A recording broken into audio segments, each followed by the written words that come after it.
Hi friends, പുതിയൊരു സ്റ്റോറിയിലേക്ക് എല്ലാവർക്കും സ്വാഗതം. വൈജയന്തി മുഖം തിരിച്ച് തൻ്റെ പിന്നിലേക്ക് നോക്കി. ബബിതയും കൃഷ്ണജയും അവളുടെ കണ്ണിൽ ചോദ്യചിഹ്നങ്ങൾ തിളങ്ങുന്നുണ്ടെന്ന് വൈജയന്തിക്ക് തോന്നി. രോഹിത് മുറിയിൽ കടന്ന് വാതിലടച്ചു കഴിഞ്ഞിരുന്നു. ബബിതയും കൃഷ്ണജയും വൈജയന്തിയെ തന്നെ നോക്കിക്കൊണ്ട് നിന്നു. അമ്മ ആബ്സെന്റ് മൈൻഡഡ് ആയി പോയതുപോലെ തോന്നി ബബിതയ്ക്ക്. പകച്ചും പതറയും ഇളകുന്ന കണ്ണിടകൾ.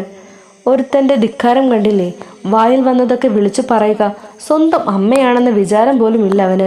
വൈജയന്തി ആരോടൊന്നില്ലാതെ പറഞ്ഞു. അമ്മയല്ലേ തുടങ്ങി വെച്ചത്? ബബിത ചോദിച്ചു. ഞാൻ എന്ത് ചെയ്തു? ഇന്നലെ എവിടെയായിരുന്നു എന്നല്ലേ ചോദിച്ചുള്ളൂ.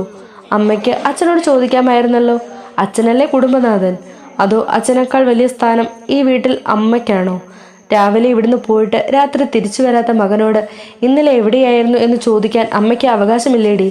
വൈജയന്തി കയർത്തു. അച്ഛനല്ലേ രോഹിത്തേട്ടനെ കൂട്ടിക്കൊണ്ടുപോയത്? ഇന്നലെ അച്ഛൻ തിരിച്ചു വന്നപ്പോൾ എന്തുകൊണ്ട് അമ്മ ചോദിക്കാഞ്ഞത് രോഹിത്തേട്ടൻ എവിടെയെന്ന്? എനിക്ക് മനസ്സിലായില്ലായിരുന്നു. ബബിതയുടെ നേർക്ക് എരിയുന്ന ഒരു നോട്ടവും നോക്കിയിട്ട് വൈജയന്തി വെട്ടിത്തിരിഞ്ഞ് മുറിക്കകത്തേക്ക് കയറിപ്പോയി. വാതിലടച്ച് അല്പനേരം കിടക്കയിൽ ഇരുന്നു. ദേഷ്യം അടങ്ങിയപ്പോൾ വൈജയന്തി എഴുന്നേറ്റ് രോഹിത്തിൻ്റെ നാവിൽ നിന്ന് വീണ വാക്കുകൾ ഓർമ്മയിൽ നിന്ന് അവൾ വീണ്ടും കേട്ടു. നെഞ്ചിൽ കൈവച്ച് അമ്മയ്ക്ക് പറയാൻ പറ്റുമോ അമ്മ ഒരു തെറ്റും ചെയ്തിട്ടില്ലെന്ന്?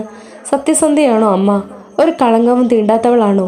തിരമാല പോലെ അതു ചെകിട്ടിലേക്ക് അടിച്ചു കയറിയിട്ടെന്ന പോലെ വൈജയന്തി കിടിലം കൊണ്ടു. രോഹിത് എന്തെങ്കിലും അറിഞ്ഞിട്ടാണോ അങ്ങനെ സംസാരിച്ചത്? ബാലേട്ടന് തൻ്റെ മേൽ സംശയമുണ്ടായിരുന്നോ? ആഗ്ര കൺട്രോൾമെൻറ്റും ഗംഗേട്ടൻ്റെ മാലതിയുടെയും മക്കളുടെയും കൂടെയുള്ള ജീവിതവും സ്റ്റാൻലി ജോസഫിൻ്റെ ക്വാർട്ടേഴ്സും സഞ്ജയ് പ്ലേസിൽ തങ്ങൾ ഒന്നിച്ചു താമസിച്ച വാടക വീടും എല്ലാം വൈജയന്തിയുടെ ഓർമ്മയിൽ നിന്ന് കറങ്ങിത്തിരിഞ്ഞു വന്നു. ഗതകാല സ്മൃതികളുടെ ഊറ്റവും കരുത്തും സീമാതീതമായിരുന്നു. സർവ്വതും കടപുഴകി എറിയാൻ അലറിയെത്തുന്ന ചുഴലിക്കാറ്റ് പോലെ ആ സ്മരണകൾ അവളുടെ അന്തരംഗങ്ങളെ ഇളക്കിമറിച്ചു. ദീർഘകാലമായി മനസ്സിൻ്റെ അടിത്തട്ടിൽ കുഴിച്ചുമൂടിയിരുന്നത് അത്രയും ഇരമ്പിക്കൊണ്ട് പുറത്തേക്ക് വരുന്നു. തുണ്ടുതുണ്ടായി ചിന്തി പറക്കുന്നു. ആഗ്രയിലെ പഠനം, ഹരിതപർവ്വതങ്ങളിലെ സെൻറ് ജോൺസ് കോളേജ്, ഗംഗേട്ടൻ്റെ ക്വാർട്ടേഴ്സിൽ അടിക്കടി വരാറുണ്ടായിരുന്ന പുനലൂരുകാരനായ ജൂനിയർ ഓഫീസർ, കരുത്തനും പരുക്കനുമായിരുന്ന യുവാവ്, അവധിക്ക് നാട്ടിൽ പോയിട്ട് വരുമ്പോൾ കൊണ്ടുവരുന്നത് മാലതി ചേച്ചിക്ക് കൈമാറാറുണ്ടായിരുന്ന ടിന്നുകൾ. അവയിലൊക്കെയും കേടുവരാത്ത പലഹാരങ്ങളോ അച്ചാറുകളോ നിറച്ചിരുന്നു. പുനലൂരിലെ തറവാട്ടിലിരുന്ന് ഒരമ്മ തന്നെത്താൻ ഉണ്ടാക്കി ടിന്നുകളിൽ പായ്ക്ക് ചെയ്ത് മകൻ്റെ കയ്യിൽ കൊടുത്തയക്കുന്ന വിശിഷ്ട ഭോജ്യങ്ങളാണ് അവ. മകൻ അത് സുപ്പീരിയർ ഓഫീസറുടെ വീട്ടിൽ കൊണ്ടുവന്ന് സമ്മാനിക്കുന്നത് ഗംഗേട്ടനും മാലതി ചേച്ചിയും രുചിയുള്ള കുറച്ച് പലഹാരങ്ങളും അച്ചാറുകളും കഴിച്ചോട്ടെ എന്ന് വിചാരിച്ചിട്ടല്ല. അവിടെ സുന്ദരിയായ ഒരു യുവതി താമസിക്കുന്നുണ്ട്. സുപ്പീരിയർ ഓഫീസറുടെ അനുജത്തിയാണവൾ. അവളെ കാണണം, സംസാരിക്കണം. പലഹാരങ്ങളും അച്ചാറുകളും നന്നായിരുന്നു എന്ന് മാലതി ചേച്ചിയോടാണ് ചോദിക്കുന്നതെങ്കിലും തൻ്റെ മുഖത്തു നിന്നാണ് ഉത്തരം പ്രതീക്ഷിക്കുന്നത്. അയാളുടെ ഓരോ വരവിലും ആ കള്ളത്തരമുണ്ട്. ഗംഗേട്ടന് ആ ജൂനിയർ ഓഫീസറോട് വലിയ വാത്സല്യമായിരുന്നു. ബുദ്ധിമാനാണ്, സമർത്ഥനും. അവൻ ഉയരങ്ങൾ താണ്ടി കടന്നു പോകും. കുറഞ്ഞ പക്ഷം ഒരു ബി ഗ്രേഡ് യാറോ കമാൻഡറോ എങ്കിലും ആയേക്കാം. അതിനുള്ള കാലിബർ ഉണ്ട്. ഗംഗേട്ടൻ മാലതി ചേച്ചിയോട് പലവട്ടം പറയുന്നത് കേട്ടിട്ടുണ്ട്. അവിടുന്ന് തുടങ്ങിയ ആരാധനയാണ്. ഗംഗേട്ടൻ്റെയും മാലതി ചേച്ചിയുടെയും സാന്നിധ്യത്തിൽ കൂടുതൽ സംസാരിക്കാനൊന്നും അവസരം ലഭിച്ചിരുന്നില്ല. എങ്കിലും നോട്ടത്തിൽ, ചിരിയിൽ എല്ലാം ഉണ്ടായിരുന്നു. സ്വതവേ പരുഷപ്രകൃതമാണ്. യാതൊരു വിട്ടുവീഴ്ചയില്ലാത്ത വലിയ ഉരുണ്ട കണ്ണുകൾ, കർക്കശനായ വാക്കുകൾ പറയാൻ വേണ്ടി മാത്രമുള്ളതാണെന്ന് തോന്നിക്കുന്ന ഗൗരവം പൂണ്ട ചുണ്ടുകളിൽ ഒരു പുഞ്ചിരി എത്തുമ്പോഴേക്കും കണ്ണുകളിലെ ഭാവം താനെ മാറുന്നു. അവിടെ സ്നേഹം തിളങ്ങുകയും അഭിലാഷങ്ങൾ നീന്തുകയും ചെയ്യുന്നു. അതൊരു അത്ഭുത പ്രതിഭാസമാണെന്ന് തോന്നിയിട്ടുണ്ട്. തന്നെ കാണുമ്പോൾ മാത്രം എങ്ങനെയാണ് കർക്കശക്കാരനായ ധീരസൈനികൻ സൗമ്യനായ കാമരൂപനായി മാറുന്നത്? ഗംഗേട്ടൻ മിലിറ്ററി ഹെഡ്ക്വാർട്ടേഴ്സിലേക്ക് മാറ്റം കിട്ടി ഡൽഹിക്ക് പോയതിനു ശേഷമായിരുന്നു സ്വാതന്ത്ര്യത്തോടെ തമ്മിൽ സംസാരിക്കാൻ ആരംഭിച്ചത്. സ്നേഹം അതിൻ്റെ ഊടും പാവും നെയ്തു തുടങ്ങിയിരുന്നു. ആഗ്രയിൽ എയർഫോഴ്സ് ക്യാമ്പിനടുത്ത് സെൻറ് ക്ലെയർ സ്കൂളിൽ തനിക്ക് ജോലി കിട്ടിയത് സ്റ്റാലിയുടെ ശുപാർശ മൂലമാണെന്ന് വൈജയന്തി ഓർത്തു. മിക്കപ്പോഴും കാണും, സംസാരിക്കാം, ലോക്കൽ കോൾ വിളിക്കാം, കത്തുകൾ കൈമാറാം. ആ സ്നേഹബന്ധമെന്നു അന്നൊരു വടവർഷം പോലെ തഴച്ചു വളരാൻ ഒറ്റ വർഷമേ എടുത്തുള്ളൂ. അത് എന്തൊരു സ്നേഹമായിരുന്നു! ഊണിലും ഉറക്കത്തിലുമെല്ലാം ഒരേ ഒരാളെപ്പറ്റി മാത്രമാണ് ചിന്ത. ഇപ്പോൾ എന്ത് ചെയ്യുകയാണ്? ഭക്ഷണം നേരാവണ്ണം കഴിക്കുന്നുണ്ടോ? ഉറക്കം ശരിക്ക് കിട്ടുന്നുണ്ടോ? ജെസിയോമാരുടെ മെസ്സിൽ പോയിരുന്ന് എന്നത്തെക്കാളും മദ്യപിക്കുന്നുണ്ടോ? അതെല്ലാം പിറ്റേന്ന് ചോദിക്കും. സ്റ്റാൻലി കൃത്യമായി ഉത്തരം പറയും. ഇന്നലെ എത്ര പേക്ക് കഴിച്ചു, എത്ര സിഗരറ്റ് വലിച്ചു. ഈ കലോറി ഫുഡ് അകത്താക്കി. പിന്നെ സ്റ്റാൻലിക്കുള്ള നിർദ്ദേശങ്ങളാണ്. അത്രയും അളവ് മദ്യപിക്കാൻ പാടില്ല, സിഗരറ്റിൻ്റെ എണ്ണം ഇത്ര കണ്ട് കുറയ്ക്കണം. അങ്ങനെ ഓരോ നിബന്ധനകൾ വയ്ക്കും. സ്റ്റാൻലി ചിലതെല്ലാം സ്വീകരിക്കും. സ്റ്റാൻലി ഒരു കാര്യം സമ്മതിച്ചാൽ അത് കൃത്യമായി പാലിച്ചിരുന്നു. പാലിക്കാൻ പറ്റാത്തതാണെങ്കിൽ തല പോയാലും ശരി തരികയുമില്ല. സ്റ്റാൻലിയുടെ ചില ദുശീലങ്ങളെ ചൊല്ലി ഇണങ്ങയും പിണങ്ങയും പ്രതിഷേധിച്ചും പല അടവുകളും പയറ്റി നോക്കിയിട്ടുണ്ട്, കലഹിച്ചിട്ടുമുണ്ട്. ചില മാറ്റങ്ങളൊക്കെ വരുത്താൻ തനിക്ക് സാധിച്ചിരുന്നു. ഒരു വാക്ക് തന്നിട്ടുണ്ടെങ്കിൽ അതിൽ നിന്ന് പിന്മാറിയ സംഭവം ഓർമ്മയിലില്ല. ഒരിക്കൽ നേരിട്ട് തന്നെ ചോദിച്ചു, നമ്മുടെ ഈ ബന്ധം എവിടെ ചെന്നെത്തും? എല്ലായിടത്തും ചെന്നെത്തും. ഗൂഢമായ ചിരിയോടെയാണ് മറുപടി. എല്ലായിടത്തും എന്ന് വെച്ചാൽ എത്തേണ്ടിടത്തല്ല. താജ്മഹലിന്റെ പിൻഭാഗത്ത് യമുനാ നദിക്ക് അഭിമുഖമായുള്ള മാർബിൾ തളത്തിൽ ഭീമകാരമായ മാർബിൾ ഗോപുരത്തിന്റെ ചാരി തൊട്ടൊരുമിയിരിക്കുകയാണ്. ഒഴിവു ദിവസങ്ങളിൽ സ്റ്റാൻലിയോടൊപ്പം ഇങ്ങനെ ചുറ്റിക്കറങ്ങുന്നിടത്തോളം സന്തോഷം വേറെ ഒന്നില്ലായിരുന്നു. ഒന്നുകിൽ ആഗ്ര ഫോർട്ടിൽ, അല്ലെങ്കിൽ താജ്മഹലിൽ. എത്തേണ്ടിടത്തെല്ലാം എന്ന് വെച്ചാൽ എന്താണ് അർത്ഥം? എനിക്കത് മനസ്സിലായില്ല. സ്റ്റാൻലിയുടെ കണ്ണുകളിലേക്കാണ് നോട്ടം. അവിടെ ഇപ്പോൾ കുസൃതിയാണ് വിളങ്ങുന്നത്. എവിടെയാണ് ആദ്യം എൻ്റെ സ്നേഹം എത്തേണ്ടത്? നിന്റെ മനസ്സിൽ. അത് എത്തിക്കഴിഞ്ഞല്ലോ. പിന്നെ നിന്റെ ശരീരത്തിലും എത്തിയല്ലോ. ഞാൻ ഈ പേര് മനസ്സിൽ ഓർത്താൽ മതി, അപ്പോഴേക്കും ശരീരം അറിയും. ഈ ശബ്ദം കേട്ടാൽ മതി, അതെൻ്റെ ചെവിയിലൂടെ കടന്ന് രക്തത്തിൽ കലർന്ന് എൻ്റെ ശരീരം മുഴുവൻ വ്യാപിക്കും. ഓരോ രക്താണുവും പരസ്പരം പറയും, സ്റ്റാൻലി വന്നിട്ടുണ്ട്. അദ്ദേഹം സംസാരിച്ചുകൊണ്ടിരിക്കുന്നു. നമുക്ക് നൃത്തം ചെയ്യാം, പാട്ടുപാടാം, നമുക്കിത് ഉത്സവമാണ്. സത്യമായും അങ്ങനെ തന്നെയായിരുന്നു. സ്റ്റാൻലിയുടെ ശബ്ദം കാതിൽ വീഴുമ്പോഴേക്കും ഒരു ഉണർവ് ശരീരമെമ്പാടും വ്യാപിക്കും. ചോരയോട്ടത്തിന് വേഗമേറും. നിശ്ചലമായിരുന്ന ഒരു ബാറ്ററി ചാർജ് ചെയ്യും പോലെ വൈദ്യുതകാന്തിക തരംഗങ്ങൾ ഇടതടവില്ലാതെ മേനിയിലൂടെ പാഞ്ഞു കയറിക്കൊണ്ടിരിക്കും. ഫോണിലാണെങ്കിൽ ഫോൺ വെക്കല്ലേ എന്നാണ് പ്രാർത്ഥന. അടുത്താണെങ്കിൽ അകന്നു പോകല്ലേ എന്നും. സ്റ്റാൻലിയുടെ ശബ്ദം കേട്ടാൽ സ്റ്റാൻലി അടുത്തുണ്ടെങ്കിൽ പിന്നെ സമയത്തിന് കുതിരയുടെ വേഗമാണ്. അത് പാഞ്ഞുപോയി അങ്ങേയറ്റത്ത് ചെന്ന് നിന്നിട്ട് മുന്നറിയിപ്പ് തരും, സമയം കഴിഞ്ഞു.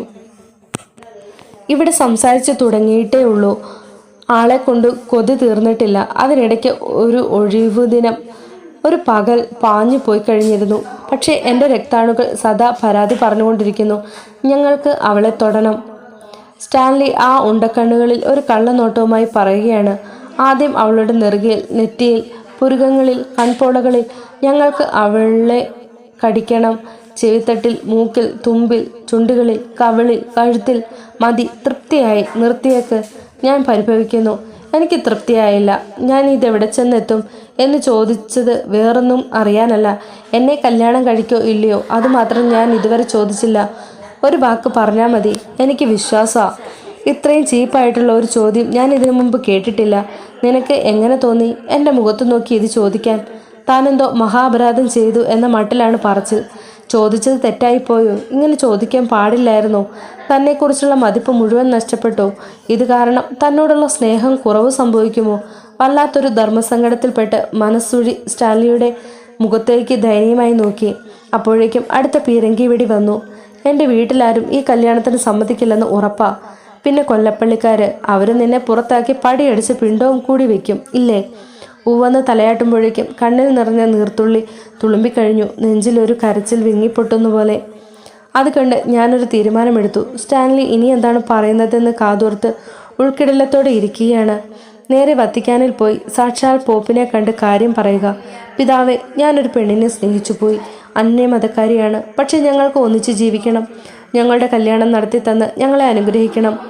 അപ്പോൾ അദ്ദേഹം എന്തു പറയും? മകനെ, നീ നിന്റെ പെണ്ണിനെ കൂട്ടിക്കൊണ്ടുവാ. അവൾ നിനക്ക് ഇണങ്ങുന്നതാണെന്ന് ബോധ്യപ്പെട്ടാൽ ഞാൻ നിങ്ങളെ അനുഗ്രഹിക്കാം. സ്റ്റാൻലി എന്താണ് പറഞ്ഞു കൊണ്ടുവരുന്നത്? നേരം പോക്കാണോ അതോ കാര്യമായിട്ടാണോ?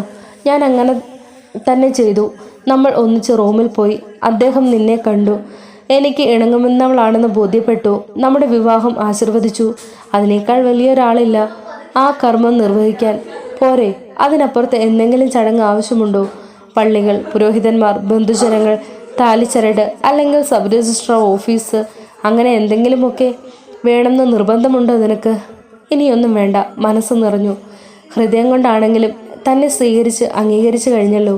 ഇനി ചടങ്ങുകൾക്ക് എന്തർത്ഥം? ആ ചുമലിലേക്ക് തല ചായച്ച് ആനന്ദാശ്രുക്കളോടെ എത്ര നേരം അങ്ങിരുന്നു. എന്നായിരുന്നു ആ കല്യാണം നടന്നത്? ഒരു തവണ താൻ തെല്ല് കുസൃതിയോടെ ചോദിച്ചു. എത്രയോ നാളുകൾക്ക് മുമ്പേ, ആ കാഴ്ചകൾക്ക് മാസങ്ങൾക്ക് മുമ്പേ. ഇനി ഒന്നേ ബാക്കിയുള്ളൂ, നമ്മുടെ ആദ്യ രാത്രി. അതും മനസ്സിൽ തന്നെ അങ്ങ് നടത്തിയാൽ പോരായിരുന്നോ? നാണം പൂണ്ട് മുഖത്ത് നോക്കാതെ ചോദിച്ചത്. മനസ്സിലങ്ങനെ എത്രയോ രാത്രികൾ കഴിഞ്ഞു. മനസ്സിലെ ആദ്യരാത്രിയോളം പകിട്ടുള്ളതാണോ സാക്ഷാൽ ആദ്യരാത്രി എന്ന് പരീക്ഷിച്ചറിയണം. ആദ്യം ഞാൻ കരുതി കളിയായി പറഞ്ഞതാണെന്ന്. പക്ഷേ അങ്ങനെയായിരുന്നില്ല. സ്കൂളിൽ നിന്ന് 4 ദിവസം അവധിയുണ്ടായിരുന്നു. ഒരാഴ്ച ഹോസ്റ്റലിൽ വന്ന് സ്റ്റാൻലി തന്നെ കൂട്ടിക്കൊണ്ട് പോയത് ഹോട്ടലിലേക്കായിരുന്നു. ചോദ്യഭാവത്തിൽ സ്റ്റാൻലിയുടെ മുഖത്തേക്ക് നോക്കിയതേ ഉള്ളൂ. മറുപടി വന്നു. അടുത്ത 4 ദിവസം നമ്മൾ ഇവിടെയാണ് താമസം. ഡൽഹിയിലല്ല, ഏട്ടൻ്റെ അടുത്തേക്ക് പോവുകയാണെന്ന് പറഞ്ഞാൽ മതി. ഹോസ്റ്റലിൽ ഞാനും 4 ദിവസത്തേക്ക് കാഷ്വൽ ലീവ് എടുത്തു. സുപ്പീരിയർ ഓഫീസറോട് കള്ളം പറയേണ്ടി വന്നു. താൻ സ്റ്റാൻലിയുടെ മുഖത്തേക്ക് സൂക്ഷിച്ചു നോക്കി. സ്റ്റാൻലി ഉടൻ പറഞ്ഞു, വേണ്ടെങ്കിൽ എല്ലാം ക്യാൻസൽ ചെയ്യാം. അങ്ങനെ ചെയ്യണോ? താൻ അർത്ഥഗർഭമായ മൗനത്തോടെ നിന്നു. എന്തെങ്കിലും ഇത് തുടങ്ങി വെച്ചല്ലേ പറ്റൂ. അതിൻ്റെ ഉദ്ഘാടനം ഇന്നായിക്കോട്ടെ. കുറച്ച് വൈകുന്നത് കൊണ്ട് പ്രത്യേകിച്ച് ലാഭമൊന്നുമില്ല, നഷ്ടമേ ഉള്ളൂ. ഇതാണ് സ്റ്റാർട്ടിംഗ് പോയിന്റ്. സ്റ്റാൻലി പറഞ്ഞുകൊണ്ടിരുന്നു. എതിർക്കാൻ താൻ അശക്തിയായിരുന്നു. വീണ്ടും വിചാരത്തിന് അർത്ഥമില്ല. ആരെയെങ്കിലും ബോധ്യപ്പെടുത്താനോ കൂടുതലായി ഒന്നും പ്രതീക്ഷിക്കാനോ ഇല്ല. സ്റ്റാൻലിയിൽ എല്ലാ വിശ്വാസം അർപ്പിച്ചു കഴിഞ്ഞതുമാണ്. അങ്ങനെയൊക്കെ ചിന്തിച്ചുവെങ്കിലും രാത്രിയായപ്പോൾ ഒരു വേവലാതി അലട്ടാൻ തുടങ്ങി. പിടിവള്ളിയില്ലാത്തതുപോലൊരു തോന്നൽ, കാലുറയ്ക്കാതെ ഒരു ശൂന്യതയിൽ തങ്ങി നിൽക്കുന്നതുപോലെ. സ്റ്റാൻലിയുടെ കൈത്താങ്ങുണ്ട്. ആ പിടി വിട്ടുപോയാൽ അഗാധത്തിലേക്ക് തന്നെയാണ് വീഴ്ച. രാത്രി ഭക്ഷണം കഴിഞ്ഞ് ബാൽക്കണിയിൽ വന്നു നിൽക്കുകയാണ്. യമുന വരണ്ട് കിടക്കുന്നു. അഴുക്കുചാൽ പോലെ ഒരു കറുത്ത നിലാവത്ത് കാണാം. കാറ്റടിക്കുന്നുണ്ടായിരുന്നു. അവിടെ നിന്നുകൊണ്ട് സ്റ്റാൻലി താജ്മഹലും ആഗ്ര ഫോർട്ടും കാട്ടിത്തന്നു. യമുന നദിക്ക് അവിടെ അർദ്ധചന്ദ്രാകൃതിയിൽ ഒരു വളവുണ്ട്. അവസാന കാലത്ത് ആഗ്ര കോട്ടയിൽ തടവുകാരനായിരുന്ന ഷാജഹാൻ ഔറംഗസീബിനോട് ഒരേയൊരു അപേക്ഷ മാത്രമേ ഷാജഹാൻ ചക്രവർത്തിയോട് ഉണ്ടായിരുന്നുള്ളൂ. തടവറയിൽ ഇരുന്നു കൊണ്ട് താജ്മഹൽ കാണണം. ഔറംഗസേബ് ആ അപേക്ഷ സദയം അനുവദിച്ചു. എല്ലായ്പ്പോഴും താജ്മഹൽ കാണത്തക്ക വിധം ഷാജഹാന്റെ തടവറ ക്രമീകരിച്ചു കൊടുത്തു. തൻ്റെ പ്രണയിനിയുടെ ഓർമ്മയ്ക്കായി പണി കഴിപ്പിച്ച ആ പ്രേമ കുടീരത്തിലേക്ക് കണ്ണും നട്ടുകിടന്ന് ഷാജഹാൻ ചക്രവർത്തി തൻ്റെ അന്ത്യനാളുകൾ എണ്ണി. സ്റ്റാൻലി തൻ്റെ അരികിൽ നിന്നുകൊണ്ട് പറഞ്ഞു, ഷാജഹാൻ ചക്രവർത്തി മരണം വരെ തടവിൽ കിടന്ന സ്ഥലം ആഗ്ര ഫോർട്ടിൻ്റെ പോയപ്പോഴെല്ലാം താൻ കണ്ടിട്ടുണ്ട്. അവിടെ നിന്നാൽ താജ്മഹലിൻ്റെ ഭാഗികമായ ദർശനം മാത്രമേ ലഭിക്കുകയുള്ളൂ. പ്രണയത്തിൻ്റെയും വിരഹത്തിൻ്റെയും വേദനയുടെയും വിഷാദഭൂതികളിൽ മുങ്ങി നിൽക്കവേ സ്റ്റാൻലി പിറകിൽ നിന്ന് തന്നെ ആശ്ലേഷിച്ചു. ചെവിക്കരികെ ചൂടുള്ള ഉച്ഛ്വാസം, കവിളത്ത് കനത്ത മേൽമീശയുടെ സ്പർശനം, മിഴികളെ പൊതിയുന്ന ചുണ്ടുകൾ. ദേഹമാകെ ഒരു വിറയൽ പടരുന്നു. ഒരു മദാലസ്യത്തിൽ മേഞ്ഞു തളരുന്നുണ്ട്. ചോരയിൽ ഒരു ഉന്മാദ ലഹരി കലരുന്നതുപോലെ. സ്റ്റാൻലിയുടെ ചുംബനത്തിന് സിഗരറ്റിൻ്റെ മണമുണ്ടായിരുന്നു. ഇപ്പോൾ അതേപ്പറ്റി ഓർമ്മിപ്പിച്ചാൽ പോലും വൈജയന്തിക്ക് ആ മണം കിട്ടി. മൂക്ക് വിടർത്തി അവൾ അത് ആസ്വദിച്ചു. അന്നും ഇന്നും വൈജയന്തിക്ക് പുകവലിക്കാരെ ഇഷ്ടമല്ല. എന്നാൽ സ്റ്റാൻലി സിഗരറ്റ് വലിക്കുമ്പോൾ അതിനൊരു സുഗന്ധമുണ്ടായിരുന്നു. അത് എന്തുകൊണ്ടാണെന്ന് അവൾക്കറിയില്ലായിരുന്നു. സിഗരറ്റിന് മേന്മയാണെന്ന് അവൾ കരുതി. എന്നും സ്റ്റാൻലിയെപ്പറ്റി ഓർക്കുമ്പോൾ ആ സിഗരറ്റ് മണം ആദ്യമേ ഊറിയെത്തും. ആദ്യമായിട്ടാണ് ഒരു പുരുഷൻ്റെ ഊഷ്മള സ്പർശം. ആദ്യമായിട്ടാണ് അത്തരം ചുടുചുംബനങ്ങൾ. ആദ്യമായിട്ടാണ് ആ കരലാളനങ്ങൾ. പൊട്ടിത്തെറിച്ചു പൂത്തുവിടർന്ന വിറയാർന്ന കൂമ്പി ഒരാണിൻ്റെ കരവലയത്തിനുള്ളിൽ കോരിയെടുത്തതുകൊണ്ട് സ്റ്റാൻലി മുറിയിലേക്ക് വന്നത്. പൂമ്പാറ്റ ചെറുകൾ പോലെ പിടഞ്ഞ് അടർന്നു വീഴുന്നുകൊണ്ടിരിക്കുകയാണ്. ആദ്യ സമാഗമത്തിൻ്റെ അനർഘ നിമിഷങ്ങൾ. ജയന്തി യമുനയുടെ മറുകരയിൽ നിന്നെപ്പോലെ വിദൂരമെങ്കിലും സ്മരണമായി വിളിയൊച്ച. ഞെട്ടിയുണർന്ന് ചുറ്റിനും മിഴിച്ചു നോക്കി. എവിടെയാണ് താൻ? എന്തോ പുരുഷൻ്റെ കരവലയത്തിനുള്ളിൽ ആ ചുമലിന് മുഖമർപ്പിച്ച് ഞെട്ടിപ്പിടിച്ച് മാറിയത് ഓർമ്മിക്കുന്നു. പിന്നെയാണ് സ്ഥലകാല ബോധ്യം വീണ്ടു കിട്ടിയത്. തൻ്റെ പുരുഷനാണ്. അവൻ്റെ നെഞ്ചിൽ കിടന്നുറങ്ങിയത്. അവനെയാണ് അണച്ചു പിടിച്ചിരുന്നത്. സ്നേഹലോലമായ തൻ്റെ പേരുച്ചരിച്ചതും അവൻ തന്നെ. അവൻ്റെ കയ്യിലെ പൂമാലയാണ് ഈ ജന്മം. അവന് വേണമെങ്കിൽ പിച്ചി ചീന്താം. പൂജാ വിഗ്രഹം പോലെ തന്നെ മാറിലണിഞ്ഞ് ആരാധ്യമാക്കാം. പുറക്കൈ കൊണ്ട് തോണ്ടി എറിഞ്ഞു കളയാം. തൻ്റെ സ്വത്തും ആത്മാവും അഭിലാഷങ്ങളും അവൻ്റെ മുമ്പിൽ സമർപ്പിച്ചു കഴിഞ്ഞു. ഇനി ഈ നിമിഷം മരിച്ചു പോയാലും സങ്കടമില്ല. അകന്നു മാറിയ തൻ്റെ മുഖത്തേക്ക് ആശ്ചര്യത്തോടെ നോക്കുന്നുണ്ടായിരുന്ന സ്റ്റാൻലി മെല്ലെ പിൻകഴുത്തിൽ കൈയെടുത്തു വെച്ച് അടുപ്പിച്ചപ്പോൾ ഒരു തേങ്ങിക്കരച്ചിലോടെ ആ നെഞ്ചിലേക്ക് പറ്റിക്കൂടി.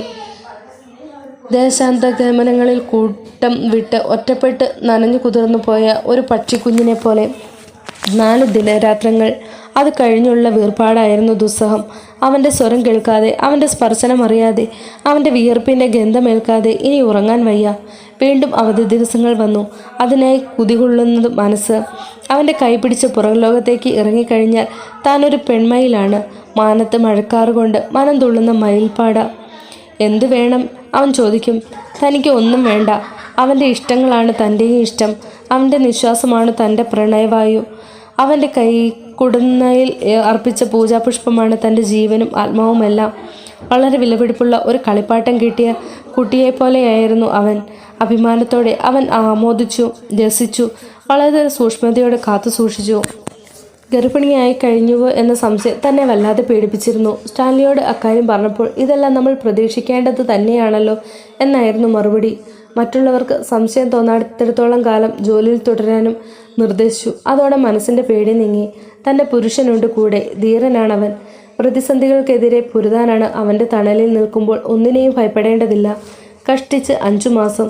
സിസ്റ്റർ ജൂലിയാനോ ടീച്ചറാണ് ആദ്യം ഒരു സംശയം പറഞ്ഞത്. ജയന്തി കൂടുതൽ ഭക്ഷണം കഴിക്കുന്നുണ്ടോ? വയറിന് വലുപ്പം തോന്നുന്നു. ഞെട്ടിപ്പോയി. ഒന്ന് ചെക്കപ്പ് ചെയ്യുന്നത് നല്ലതാ. എന്തെങ്കിലും ഇന്റീരിയർ ഗ്രോത്ത് ഉണ്ടെങ്കിലും ഇങ്ങനെ തോന്നാം. അവിവാഹിതയായ പെൺകുട്ടി ഗർഭിണിയാണോ എന്ന് സംശയിക്കുന്നത് തെറ്റാണല്ലോ എന്ന് വിചാരിച്ചിട്ടാവാം സിസ്റ്റർ അങ്ങനെയൊന്നും സൂചന നൽകാതിരുന്നത്. സ്റ്റാൻലിയോട് പറഞ്ഞപ്പോൾ ഉടൻ തന്നെ റിസൈൻ ചെയ്തു കൊള്ളാനായിരുന്നു നിർദ്ദേശം. പിന്നെ ഒന്നും ആലോചിച്ചില്ല. വിവാഹാലോചനയുണ്ടെന്നും അതിനാൽ നാട്ടിലേക്ക് മടങ്ങുകയാണെന്നും സ്കൂൾ അധികൃതരെ ധരിപ്പിച്ച് ജോലി രാജിവെച്ചു. എല്ലാ പ്ലാനിങ്ങും സ്റ്റാൻലിയുടേതായിരുന്നു. ആഗ്രയിലെ തന്നെ ഒരു സബ് രജിസ്ട്രാർ ഓഫീസിൽ വെച്ച് താൽക്കാലിക വിവാഹക്കരാർ എഴുതി ഒപ്പിട്ടു. ഒന്നിച്ച് താമസിക്കേണ്ടി വരുമ്പോൾ മറ്റു തടസ്സങ്ങൾ ഉണ്ടാകാതിരിക്കാൻ വേണ്ടിയായിരുന്നു ആ ഉടമ്പടി. ആഗ്രയിൽ നിന്ന് കുറെ അകന്ന് സഞ്ജയ് പ്ലേസിൽ സ്റ്റാൻലി ഒരു വാടക വീട് എടുത്തിരുന്നു. ആ വീടിൻ്റെ അഡ്ഹൗസായി ഉപയോഗിച്ചിരുന്ന സ്ഥലം ചെറിയ വീടാണെങ്കിലും വേണ്ട സൗകര്യങ്ങളെല്ലാം ഉണ്ട്. പക്ഷേ സ്റ്റാൻലിയുടെ കൂടെ വന്ന് തുടർച്ചയായി താമസിക്കാൻ പറ്റില്ല. കൂട്ടിന് ഒരായെ ഏർപ്പാടാക്കി. അതേ വീട്ടുവളപ്പിൽ തന്നെയാണ് ഹൗസ് ഓണറും കുടുംബവും താമസിക്കുന്നത്. ആകെ ഒരു വിഷമമേ ഉള്ളൂ. സ്റ്റാൻലി ക്വാർട്ടേഴ്സിലാണ് താമസം. താനും ആയയും വാടക വീട്ടിലും. നിയമാനുസൃതമായി വിവാഹം നടത്തിയാൽ മാത്രമേ സ്റ്റാൻലിക്ക് ക്വാർട്ടേഴ്സിൽ തന്നെ കൂടി താമസിപ്പിക്കാൻ പറ്റൂ. ആ ദിവസങ്ങളിൽ സ്റ്റാൻലിയുടെ ഗന്ധമുള്ള ഷർട്ട് അണിഞ്ഞുകൊണ്ടാണ് താൻ കിടക്കുക. അതൊരാശ്വാസമാണ്, രക്ഷാകവചമാണ്, സ്നേഹ സമീപ്യമാണ്. ആ ഷർട്ട് അണിയുമ്പോൾ സ്റ്റാൻലിയുമായുള്ള ബന്ധപ്പെട്ടുള്ള എല്ലാ സ്മരണകളും ഉണരും. സിഗരറ്റിൻ്റെ മണം, വിയർപ്പിൻ്റെ ഉപ്പ്, സ്പർശനത്തിൻ്റെ ചൂട് എല്ലാം. പകൽവേളകളിൽ സ്റ്റാൻലി വരും. അത് ലീവ് എടുക്കണ്ട. ചില ദിവസങ്ങളിൽ സന്ധ്യ വരെ തന്നോടൊപ്പം ഇരിക്കും. തന്നെ പുനലൂരിലേക്ക് കൂട്ടിക്കൊണ്ടുപോയി ഇടവകപ്പള്ളിയിൽ വെച്ച് താലി കെട്ടി വിവാഹബന്ധം സാധുവാക്കണമെന്നൊരു ആഗ്രഹം സ്റ്റാൻലിക്ക് ഉണ്ടായത് അക്കാലത്തായിരുന്നു. ഒരു കുഞ്ഞ് ജനിക്കാൻ പോവുകയാണ്. ജനിക്കുന്ന കുഞ്ഞിന് സമൂഹത്തിൽ അംഗീകാരം വേണം. ആ കുഞ്ഞിൻ്റെ പേരിന് മുമ്പിൽ മതത്തിൻ്റെയോ കോളം പൂരിപ്പിക്കാതെ അവശേഷിക്കരുത്. കുറേയധികം സമ്മർദ്ദം ചെലുത്തിയിട്ടാണെങ്കിലും വീട്ടുകാരെ കൊണ്ട് ഇങ്ങനെയൊരു വിവാഹം അംഗീകരിപ്പിക്കാൻ സാധിക്കൂ എന്നൊരു വിശ്വാസവും സ്റ്റാൻലിക്കുണ്ടായിരുന്നു. തൻ്റെ ഉദരം കാണെ വലിപ്പം വെച്ചു വരികയാണ്. ആയ ഒരു മറാത്തി പെണ്ണായിരുന്നു. പേര് സോനാലി. അവൾ പറയും മംസാബിൻ്റെ വയറ്റിൽ ഒരു പെൺകുഞ്ഞാണെന്ന്. അതുകൊണ്ടാണ് വയറിന് ഇത്ര വലിപ്പം കൂടുതലെന്ന്. അവൾ ലക്ഷണവും പറഞ്ഞു. അതേപ്പറ്റി സ്റ്റാൻലിയോട് പറഞ്ഞപ്പോൾ അവളുടെ പ്രവചനം ശരിയായി വരട്ടെ എന്നായിരുന്നു സ്റ്റാൻലിയുടെ പ്രതികരണം. തനിക്ക് ആൺകുഞ്ഞിന് തന്നെ വേണമെന്നായിരുന്നു ആഗ്രഹം. സ്റ്റാൻലിയെപ്പോലെ പ്രകൃതക്കാരനും സ്നേഹസധനും ധീരനും കരുത്തനുമായിരിക്കണം അവൻ. പക്ഷേ സ്റ്റാൻലിക്ക് പെൺകുട്ടിയോടാണ് താല്പര്യം എന്നറിഞ്ഞപ്പോൾ ആ ഇഷ്ടം നിറവേറ്റിക്കൊടുക്കണേ എന്നായിരുന്നു പ്രാർത്ഥന. വലിപ്പം വെച്ച് വരുന്ന വയറിനുള്ളിൽ ചെറു ചലനങ്ങൾ ആരംഭിച്ചിരുന്നു. ആയ പറയും, മെംസാബ് സമാധാനമായിട്ടിരിക്കണം, എപ്പോഴും സന്തോഷം വേണം, ഒട്ടും വിഷമിക്കുകയോ ആരോടും ദേഷ്യം വിചാരിക്കുകയോ ചെയ്യരുതേ, സ്വന്തം പുരുഷനെ സ്നേഹത്തോടെ സ്മരിച്ചുകൊണ്ടിരിക്കണം. അമ്മയുടെ വികാര വിചാരങ്ങൾ വയറ്റിലെ കുട്ടിയെ സ്വാധീനിക്കും. സ്നേഹവും ക്ഷമയും സത്യസന്ധതയുമുള്ള ഒരു കുട്ടി പിറക്കണമെങ്കിൽ ഗർഭകാലം മുഴുവൻ അമ്മ അതേ ഗുണങ്ങളോടെ കൂടിയിരിക്കണം. തൻ്റെ കുഞ്ഞ് ജനിക്കുമ്പോൾ അങ്ങനെ തന്നെ ആയിരിക്കണേ എന്ന് തീവ്രമായി അഭിലാഷിച്ചു. എല്ലായ്പ്പോഴും സന്തോഷത്തോടെ ഇരുന്നു. ആരോടും ദേഷ്യമോ പരിഭവമോ തോന്നാതിരിക്കാൻ ശ്രദ്ധിച്ചു. സ്റ്റാൻലിയുടെ രൂപം സ്നേഹത്തിൻ്റെ പ്രതീകമായി ധ്യാനത്തിൽ സൂക്ഷിച്ചു. ആയയുടെ പ്രവചനം ശരിയാവുകയും സ്റ്റാൻലി കൊതിച്ചതുപോലെ ഒരു പെൺകുഞ്ഞ് പിറക്കുകയും ചെയ്താൽ അവൾ സൽഗുണങ്ങളുടെ കേദാരമായിരിക്കണം. അവൾ ക്ഷമയുള്ളവളും ശാന്തശീലയും സ്നേഹം നിറഞ്ഞവളുമായിരിക്കണം. അങ്ങനെയൊരു മകളെ കിട്ടിയതിൽ സ്റ്റാൻലി എന്നും അഭിമാനിക്കണം. ആ മുഖത്ത് വിടരുന്ന സന്തോഷം കണ്ടാൽ മാത്രം മതി തനിക്ക്. അതൊരു തപസ്സായിരുന്നു. തനിയെ ഇരിക്കുമ്പോൾ തൻ്റെ ഉദരത്തിൽ കിടക്കുന്ന ചലനം കൊള്ളുന്ന കുഞ്ഞിനോട് താൻ പതിയെ സംസാരിക്കുമായിരുന്നു. വൈജയന്തി ഇപ്പോൾ ഓർത്തു. അവൾക്കു വേണ്ടി ചില താരാട്ടുപാട്ടുകൾ മൂളുമായിരുന്നു. വയറിനു മീതെ മൃദുവായി തടവി കൊടുക്കുമ്പോൾ അവൾ ഉള്ളിൽ കിടന്ന് കൈകാലുകൾ അനക്കും. വയറിൻ്റെ ചില ഭാഗങ്ങളിൽ ആ ചലനം കാണാം. സ്റ്റാൻലി വരുമ്പോഴെല്ലാം താൻ കാണിച്ചു കൊടുക്കുമായിരുന്നു. സ്റ്റാൻലി തൻ്റെ വയറിന് മുകളിൽ വിരൽ ഞൊടിച്ചു വിളിക്കും. സ്റ്റാൻലിയുടെ ശബ്ദം കേട്ടാൽ ഉടൻ അകത്തുനിന്ന് പ്രതികരണം ഉണ്ടാകുമായിരുന്നു. വയറിനുള്ളിൽ കിടന്ന മകളും പുറമേ നിന്ന് അച്ഛനും തമ്മിൽ കൈമാറുന്ന സിഗ്നലുകളും കളികളും അത്ഭുതത്തോടെയാണ് നോക്കിയിരുന്നത്. ആനുവൽ ലീവ് കിട്ടിയ ഉടൻ സ്റ്റാൻലി നാട്ടിലേക്ക് പോകാൻ ഒരുങ്ങി. വിവാഹക്കാര്യം വീട്ടിൽ സംസാരിക്കുക എന്നതായ യാത്രയുടെ മുഖ്യ അജണ്ട. ആർഭാടവും ആഡംബരവും ഒന്നും വേണ്ട. പള്ളിയിൽ വെച്ച് താലി കെട്ടുന്ന ചടങ്ങ് നടക്കണം. ഇടവക വികാരി അത് ആശീർവദിക്കണം. പള്ളിയിലെ വിവാഹ രജിസ്റ്ററിൽ സ്റ്റാൻലിയും വൈജയന്തിയും തമ്മിലുള്ള വിവാഹം രേഖപ്പെടുത്തണം. അത്രേ വേണ്ടൂ. അതിനുള്ള ഒരുക്കങ്ങളെല്ലാം നടത്തിയിട്ടേ സ്റ്റാൻലി മടങ്ങി വരൂ. വിഷമിക്കരുത്. കൂടി വന്നാൽ 10 ദിവസം. അതിനകം തിരിച്ചെത്തും. തനിക്ക് ഒരു പോരായ്മയും തോന്നിതിരിക്കാൻ വേണ്ടതെല്ലാം ചെയ്തു വെച്ചിട്ടാണ് സ്റ്റാൻലി കേരളത്തിലേക്ക് വണ്ടി കയറിയത്. ആയയെ എല്ലാ ഭാരവും ഏൽപ്പിച്ചിരുന്നു. വീട്ടുടമയുടെ ഭാര്യയുമായി ഊഷ്മളമായ സ്നേഹബന്ധമുണ്ടായിരുന്നത് തൻ്റെ കാര്യത്തിൽ പ്രത്യേക ശ്രദ്ധ വേണമെന്ന് സ്റ്റാൻലി അവരോടും ചട്ടം കെട്ടിയിരുന്നു. സ്റ്റാൻലി വിളിച്ചാൽ വിളി കേൾക്കാത്ത അകലത്തിലേക്ക് പോയല്ലോ എന്നോർക്കുമ്പോഴെല്ലാം അതിഭയങ്കരമായ വിഷാദം മനസ്സിൽ അലയടിച്ചെത്തുമായിരുന്നു. പെട്ടെന്ന് തന്നെ മനസ്സിനെ ആശ്വസിപ്പിക്കും. കൂടിയാൽ 10 ദിവസം. അതിനുള്ളിൽ തിരിച്ചെത്തും. താൻ സങ്കടപ്പെടാനോ ആശങ്കപ്പെടാനോ പാടില്ല. അത് തൻ്റെ കുഞ്ഞിൻ്റെ സ്വഭാവത്തെ പ്രതികൂലമായി ബാധിച്ചേക്കാം. 8 മാസം തികഞ്ഞിരിക്കുന്നു. പ്രകൃതി അവൾക്ക് ഭൂമിയിലേക്ക് ജന്മം തിരിച്ചു കൊടുക്കാനുള്ള അവസാന മിനുക്കുപണികൾ നടത്തുകയാണ്. പുനലൂരിൽ ചെന്ന ശേഷം സ്റ്റാൻലി ഒരു തവണ വിളിച്ചു. ഹൗസ് ഓണറുടെ ഫോണിലേക്കാണ് വിളിക്കുന്നത്.